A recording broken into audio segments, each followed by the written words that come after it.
后来继续来到彰化，有驾驶到一间连锁咖啡厅停车买物件，要离开的时阵，发现一台蓝色的轿车停伫个通道，砸到出入口。伊规把捣火，怎直接开车冲弄迄台蓝色的轿车，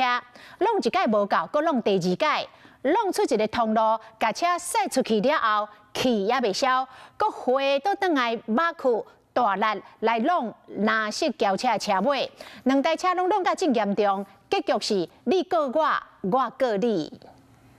穿乌衫的查甫人坐金色旅行车准备驶离开，不过头前一台蓝色的轿车停伫咧通道，查甫人出入口扣闸咧，气甲甲油门吹落去，甲蓝色轿车先弄去45度。查甫人拄捌去各弄一摆，即边蓝色轿车前毁边仔的电动车，查甫人驶离开过无偌久，搁驶转来，拄捌去大力搁弄蓝色轿车车尾，搁惊无事，行入来扣搭伫咧涂骹车壳的碎片。我觉得不是很理性。 因为这边有时候不够停，我们都是广播啊，不太好啦，蛮冲动的啦。我觉得应该是要先告知啊。这个事件就发生在昨日下晡要晚4点左右，彰化市小平路一间连锁咖啡厅的停车场内底，25岁黄先生到咖啡厅内底买物件，要离开时因为不满32岁叶先生的车砸伫咧通道，就去抓驶车甲叶先生的车弄开。记者来到现场嘛，看到有民众嘛是停伫咧蓝色轿车位置。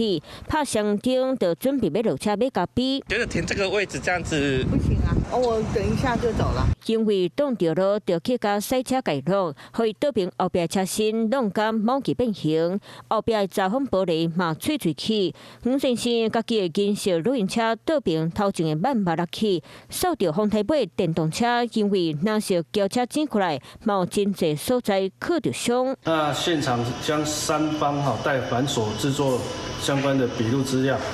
互相提出强制罪及毁损罪的告诉。因为方便好车车停伫咧车街路口的通道砸人的路，互驾驶心狂火刀驶车共弄，落尾双方相告，叶先生各毁损，黄先生嘛告对方强制罪，专案依法函请侦办。